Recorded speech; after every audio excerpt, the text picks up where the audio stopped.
Hey guys, it's Jan, Not a Real Farm. So we're out here this morning and I wanted to show you the size of the Haskaps this year because of all of the rain, along with all of the mosquitoes. Take a look at that. So I just finished doing a bean video, but I thought, well, I'm out here. I might as well show everybody that doesn't have Haskaps what they look like if you're looking at sort of having a berry bush that is an alternative to having blueberries. Look at the size of those. These are great in yogurt. They make a really great jam. If you like sort of that plum taste that crosses over with a, with a blueberry, these are amazing. They're right at the pinnacle now where they've got their size. You want them to get a nice size where they take up half your spoon before you pick them. The fruit normally grows under, so it doesn't sit on top, and sometimes they can be hard to see.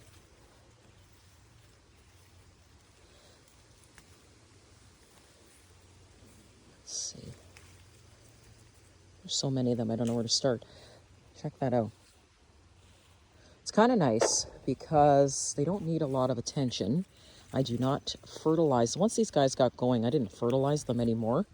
They had successfully grown roots. They're happy. And at one point I thought, okay, I'm going to take them out of the bed, but they seem to really like being in the raised bed with the nice dirt, so we're just going to leave them in there. So if you lift, you can see how they hide under the branch. So you really have to sort of go under the branch to pick. Look at the size of these. This is just awesome. For those of you that are interested in growing sort of a superfood, you should check out the health benefits of Haskaps and how much more vitamin C they have than a blueberry. Now, don't get me wrong, I still like a good blueberry, but sometimes in this zone, blueberries just don't do very well, partly because of the soil. In my neck of the woods, there are places around here that are very acidic when there's a lot of pines, but I don't have a lot of pines growing here, so they don't do so well. Look at that. So really all I'm doing is picking the ones that I see so far.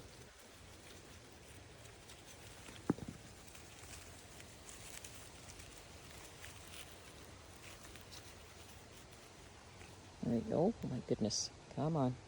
Don't fall. There we go.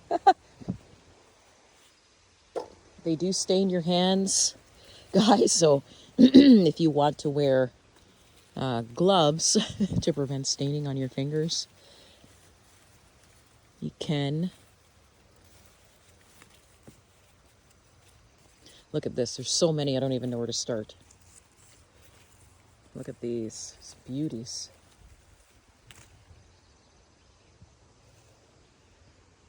Now, each tree does come with a pollinator tree.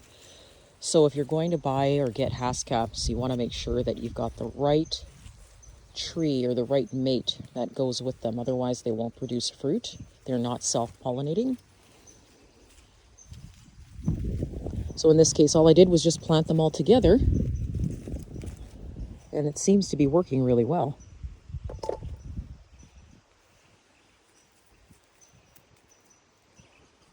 And they're all in behind here. And don't forget, they've grown over the fence too. That's how high they are. So I have to kind of go in behind the fence and harvest. But this was really just to give you guys an idea of how much fruit you can actually get from one bush.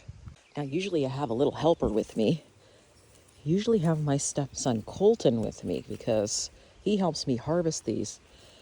But you know what happens is he picks and he eats. Just like you would in the blueberries.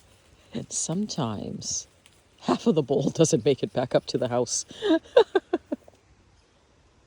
So Colton, if you are watching this video, buddy, we did really good on our Haskaps this year.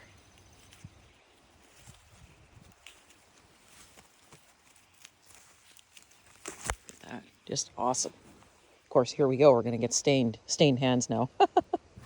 Your only problem with Haskaps is you're going to have visitors who like to eat the Haskaps. So you can see I've had some bird visitors here. They like to get into your trees and they will eat a lot of your berries. So you can use a netting if you want to. I'm kind of the person who will share with the birds, so whatever I get off the tree is whatever I get off the tree, because there's only so many Haskaps or berries or things that I can eat.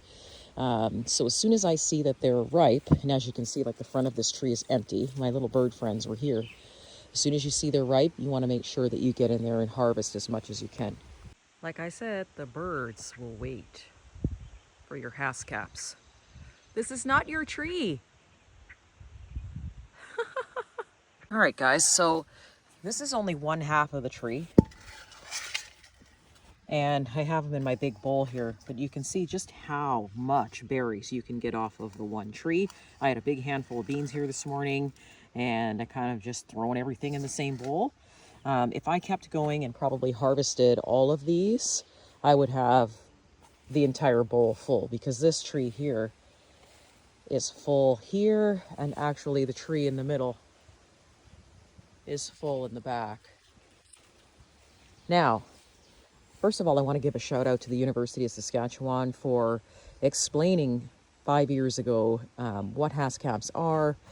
So they explained to me which trees go with what, and I thought I'd take a chance on them, and I'm sure glad I did. So I wanted to thank the university for that. They have a great growing program there where they breed Haskaps. So really, really cool. Thanks, guys, for that. I don't regret my decision.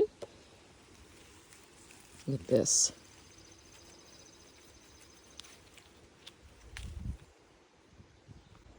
But like I said, we could be here all day picking these, and we have rainstorms coming all day. I'm just getting rained on a little bit, and the mosquitoes are loving me.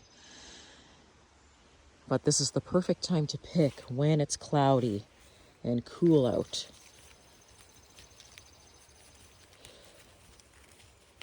My hands are all stained. So I wanted to thank you guys once again for coming along with Not a Real Farm on some of our adventures and trying new things and growing food in a zone 3. I'm getting attacked by a bee. Awesome. See you soon.